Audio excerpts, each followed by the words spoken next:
Selamat pagi pemirsa Hidup Sehat, apa kabarnya? Mudah-mudahan selalu dalam keadaan sehat ya. Senang sekali saya Intan Somadina dapat menemani Anda selama 30 menit ke depan. Dan pastinya saya tidak sendirian karena sudah bersama Dr. Vito Damai, spesialis jantung dan juga pembuluh darah. Halo dokter, apa kabar? Hai, baik. Intan juga baik. Sehat ya dok ya? Sehat. Dok, seperti tayangan tadi ya dok ya, bahwa kematian mendadak itu paling sering disebabkan oleh gangguan kardiovaskular. Nah sebenarnya apa sih dok yang dimaksud dengan gangguan kardiovaskular ini, dan benar nggak nih kalau gangguan kardiovaskular ini pada laki-laki dan kelompok usia tertentu itu memiliki resiko lebih tinggi dok? Iya memang sih, sekarang kalau kita bilang penyakit kardiovaskular atau penyakit jantung dan pembuluh darah, ini kita bicara soal sakit jantung ya, atau serangan jantung. Nah, kalau misalkan pemirsa taunya serangan jantung, sumbatan jantung. Ini memang banyak penyebabnya yang bisa kita cegah sebenarnya.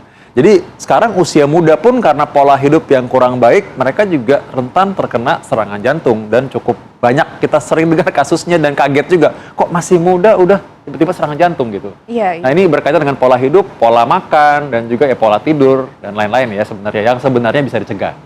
Ternyata memang banyak ya dok ya. Nah terus faktor apa aja tuh dok, resiko apa aja yang dapat meningkatkan kemungkinan terjadinya henti jantung mendadak tuh dok? Nah ya, orang dengan henti jantung mendadak karena orang dengan sumbatan atau serangan jantung itu ya biasanya karena orang ya pola hidup tadi. Kembali kan hidup sehat nih yang tidak dilakukan karena cuma dikatakan aja. Jadi harusnya orang itu bisa menjaga pola makan yang paling penting, karena setiap hari dia makan mungkin dia tidak bisa melihat oh ini makan pilihan makan yang digoreng dia suka banget ya. Orang lihat oh makanan ini yang penting, oh apa aja bisa lah saya makan gampang kok gitu. Padahal sebenarnya kita harus pilih tuh makanan, sebaiknya makanan yang memang bergizi. Sayuran, kita juga makan protein, makan daging atau makan ikan misalnya, itu yang dipanggang, kalau bisa direbus, jadi bukan yang digoreng, apalagi dalam minyak yang dalam ya. Dan juga itu minyak yang banyak, sampai mungkin dipakai ulang-ulang, nah itu nggak bagus. Atau kita sekarang yang paling sering tuh lihat juga orang makan makanan yang memang udah diproses berkali-kali. Makanan yang memang udah dibekukan, bukan yang fresh ya, lalu lantas kita minuman yang manis-manis. Nah jadi banyak orang yang kelihatan tuh buncit ya. Padahal sebenarnya buncitnya ini ya karena nggak sehat gitu. Jadi bukan karena happy sebenarnya. Buncit atau gemuknya ini tidak sehat.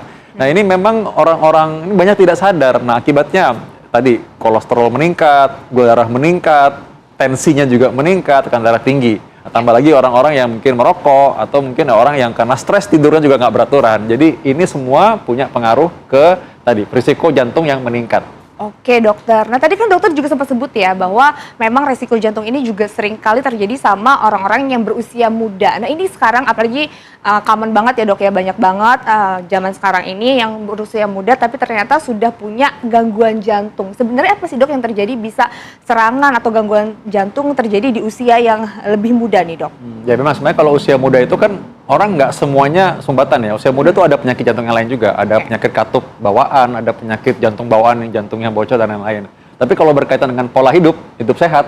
Nah hidup sehat ini pada usia muda ini berhubungan dengan sumbatan pembuluh darah jantung. Yang ujungnya itu serangan jantung yang bisa bikin orang henti jantung mendadak ya. Dan kadang-kadang orang nggak sadar kalau kok kayaknya rajin olahraga, kayaknya orangnya biasa-biasa saja. Nah ada hal yang tidak bisa dilihat dari luar. Contoh tensi. Yang kedua cek gula. Yang ketiga kolesterol. Ada orang yang kelihatannya baik-baik saja, tapi ternyata ya metaboliknya itu tidak bagus. Ada orang yang dibilang skinny fat, jadi kelihatannya kurus, tidak gemuk atau tidak buncit, tapi sebenarnya isinya komposisi tubuhnya itu sudah nggak beraturan ya. Sebenarnya artinya lemaknya lebih banyak sebenarnya daripada ototnya. Ya itu dibilang skinny fat. Ini juga meningkatkan faktor risiko penyakit jantung juga. Dan pola hidup sehat ini yang memang sangat ditekankan. Orang mungkin tidur tidak beraturan, akhirnya makan juga tidak beraturan. Akhirnya stres juga tidak beraturan. Jadi irama hidupnya karena memang tidak teratur, ini yang mengakibatkan metabolisme terganggu dan meningkatkan risiko sumbatan jantung, kerusakan pembuluh darah yang tidak disadari. Oke dokter, nah ini ada fakta dan mitos nih dok. Ini apakah hanya orang dengan kelebihan berat badan dan obesitas yang dapat memiliki kolesterol tinggi? Ini fakta atau mitos dokter? Oh ini mitos. Mitos? Mitos. Jadi memang sih orang dengan obesitas itu memang tentunya punya risiko yang tinggi, lebih tinggi untuk punya tadi kolesterol yang meningkat, gula darah meningkat. Tapi orang yang kurus dengan komposisi tubuh yang tidak baik, yang jarang olahraga, itu juga makannya juga tadi makan suka banyakan yang berminyak-minyak dan makan yang digoreng gitu, yang inflamasinya radangnya banyak. Ini juga berisiko. Jadi orang bisa kolesterol tinggi tapi orangnya kurus atau tidak gemuk. Itu cukup sering kita temukan. Dan juga ada juga orang yang memang katanya masih olahraga, hidup sehat, memang dia punya bawaan kolesterol tinggi, namanya familial hiperkolesterolemia. Jadi kolesterol tinggi karena diturunkan secara genetik. Nah, tapi tenang, sebenarnya karena kolesterol tinggi seperti ini, kita tetap bisa mengandalkan pola hidup sehat dan juga cek secara berkala. Karena orang dengan hiperkolesterol atau keturunan penyakit jantung ataupun kolesterol itu tidak lantas otomatis jadi penyakit jantung. Ya gitu, jadi bukan otomatis langsung, wah tiba-tiba jadi penyakit jantung gitu ya. Oke, baik dokter. Ini menarik ya sebenarnya kalau ngomongin kolesterol. Nanti kita akan ngobrol lagi lebih lanjut Dokter Vito. Pemirsa jangan kemana-mana, tetap bersama kami di Hidup Sehat. Pemirsa, kembali lagi di Hidup Sehat, masih bersama saya Intan Somadina dan juga Dokter Vito Damai. Dok, ini menarik ya kalau misalnya membahas mengenai kolesterol. Ini ada fakta dan mitos selanjutnya. Mengkonsumsi obat kolesterol sebelum mengkonsumsi makanan tinggi lemak akan membuat kolesterol tetap stabil. Ini fakta atau mitos nih dokter? Nah ini mitos dong. Oh mitos ya? Iya dong. Jadi nggak tiba-tiba kita kalau mau makan enak, terus udah gitu minum dulu deh. Kayak ini sebagai antinya ya, nggak bisa begitu sebenarnya. Karena ya memang pola hidup tuh pasti lebih berpengaruh kan. Dan memang tidak bisa itu obat itu kita bikin instan. Obat kolesterol memang diperlukan, tapi bukan berarti obat kolesterol ini hanya untuk semua orang. Obat kolesterol ini untuk orang tertentu yang memang membutuhkan. Dan caranya tidak minum dengan kalau mau makan makanan jorok-jorok, kotor-kotor lalu minum dulu, terus nanti makan seenaknya bisa. Nggak begitu caranya. Oh nggak gitu ya, kadang-kadang kan itu kayak sebagai apa ya, supaya bisa nih makan makanan yang macem-macem gitu. Ternyata nggak ya dok ya? Mengurangi rasa bersalah kayaknya ya. Iya, mengurangi rasa bersalah. Nah dokter, ini sebenarnya kadar kolesterol normal untuk pria, wanita, dan juga anak-anak itu berapa sih dok? Nah, sebenarnya kalau kadar kolesterol itu yang dibilang normal tuh sebenarnya kita harapkan optimal sebenarnya. Optimal itu di bawah 100 mg per desiliter itu kalau LDL ya, kalau kolesterol jahatnya. Secara keseluruhan, kalau cek yang biasanya umum digunakan, itu biasanya kita pakai 200 mg per desiliter. Jadi kalau misalkan Bapak dan Ibu bisa pernah lihat, kalau misalkan cek kesehatan itu kan biasanya bisa pakai ujung jari, itu buat screening awal saja, tidak bisa untuk pengobatan ataupun untuk evaluasi, tapi ya untuk screening boleh lah, itu 200 mg per desiliter, itu sama, anak, perempuan, laki-laki sama. Oh gitu, Ya. Anak-anak dan dewasa juga? Ya, anak-anak sih jarang diperiksa sih ya. Oke, ya. Yang diperiksa itu sebenarnya usia 20 tahun ke atas. Oh 20 tahun ke Ya. atas biasanya yang melakukan Ya. pemeriksaan itu ya. Oke, nah ini ada fakta dan mitos berikutnya nih dokter. Kolesterol tinggi biasanya ditandai dengan sakitnya leher dan juga pundak serta tangan kesemutan. Ini fakta atau mitos dokter? Nggak, itu mitos ya. Mitos juga, Jadi dok? ya betul. Jadi kalau orang kolesterol tinggi ya memang tidak pengaruh sih. Orang misalkan sakit leher, sakit pundak ya. Sebenarnya ada juga orang sakit leher, sakit pundak memang kebetulan dia kolesterol tinggi juga. Jadi pas dicek ketahuan gitu. Tapi nggak berarti itu sebagai patokan. Memang kita harus cek, dan cek darah itu adalah salah satu yang paling pasti ya untuk bisa lihat. Ya. Benar, harus cek darah. Cek darah, dokter ya. kita pasti cek darah. Nah dokter, ini apa yang bisa kita lakukan nih dok agar kolesterol yang misalnya udah tinggi nih dok bisa turun dengan cepat? Itu gimana dok caranya? Nah, kalau kolesterol udah tinggi, memang kita berharap turun itu bukan cepat. Secepat-cepatnya itu artinya dalam waktu beberapa minggu ya artinya ya. Biasanya 3 minggu sampai 1,5 bulan. Itu yang bisa turun secara cepat. Jadi bukan kita berubah pola makan hari ini, besok turun, itu nggak bisa.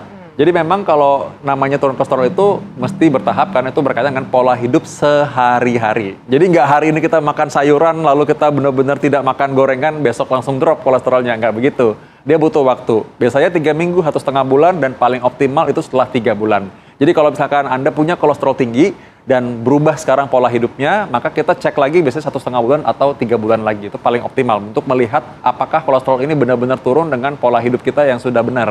Oke, nah tapi dokter, kolesterol tinggi ini ada faktor genetiknya nggak sih dok?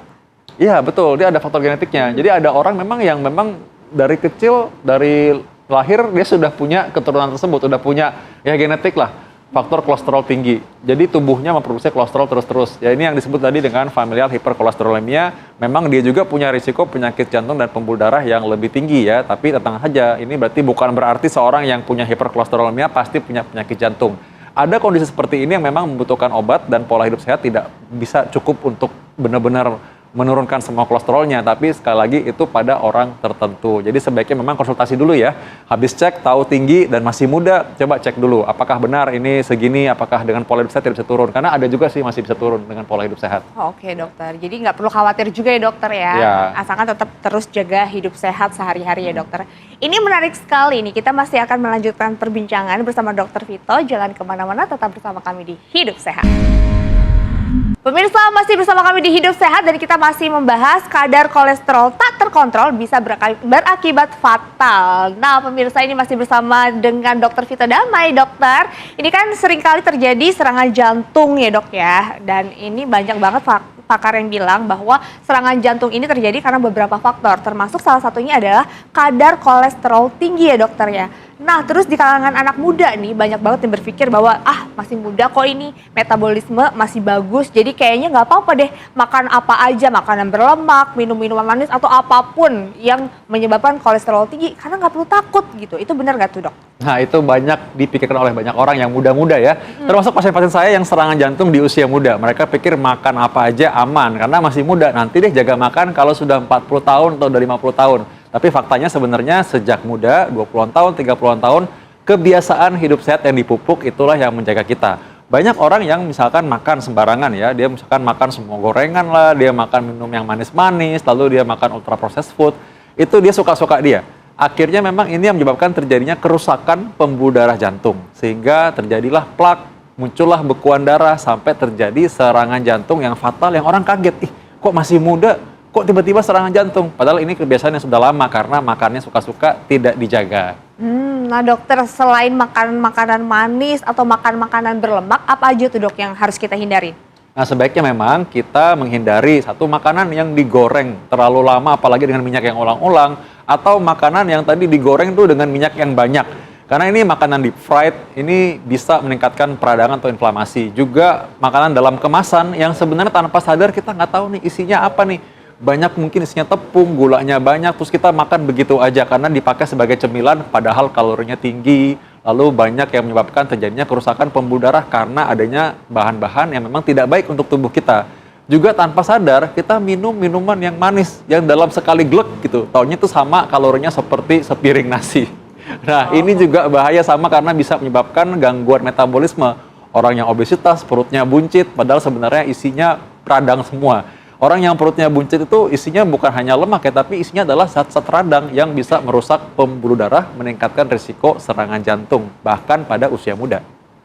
Gitu ya dokter ya. Ini itu kayaknya kesukaan aku semua ya, makanan minuman manis, makanan berlemak. Apalagi aku juga suka tidur malam kan dok, begadang harus kerja. Itu gimana tuh dok? Nah ya memang sih, kalau memang kita mesti begadang karena kerja. Nah tipsnya sebenarnya apa? Kita pilih makanan ketika begadang itu ya makanannya diatur. Karena tidurnya kan memang terpaksa harus malam kan. Harusnya idealnya memang tidur harus teratur juga dan tidak terlalu malam tidurnya. Tapi kalau terpaksa karena tugas, bukan cuma Intan sebenarnya. Banyak juga orang yang shift-shiftan malam, kerja kantoran yang mesti malam, atau mungkin bahkan dokter dan tenaga kerja medis ya, itu juga harus malam juga. Nah tipsnya adalah pilih makanan yang sehat. Karena tidurnya kita sudah malam kan.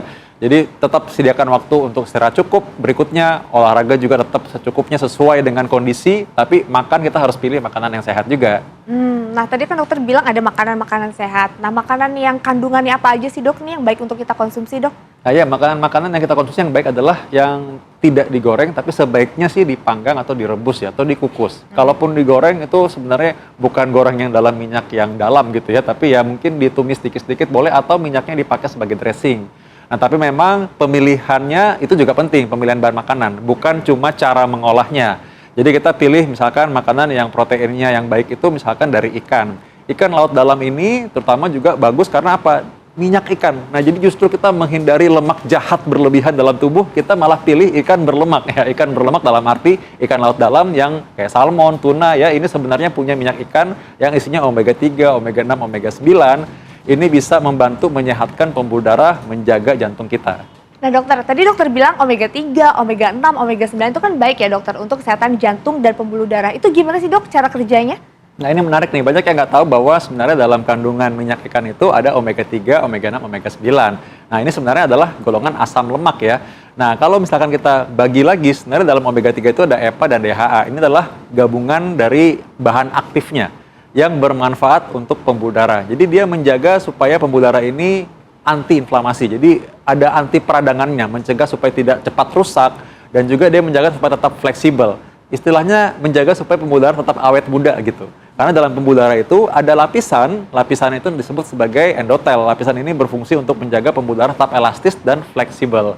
Nah, jadi kalau misalkan ada kandungan ini, dia diharapkan bisa membantu menurunkan tekanan darah tetap stabil, membantu juga menurunkan kolesterol yang jahat, lemak-lemak yang jahat dari darah kita, dan juga dia juga bisa membantu menjaga kestabilan pembuluh darah dan kesehatan jantung juga.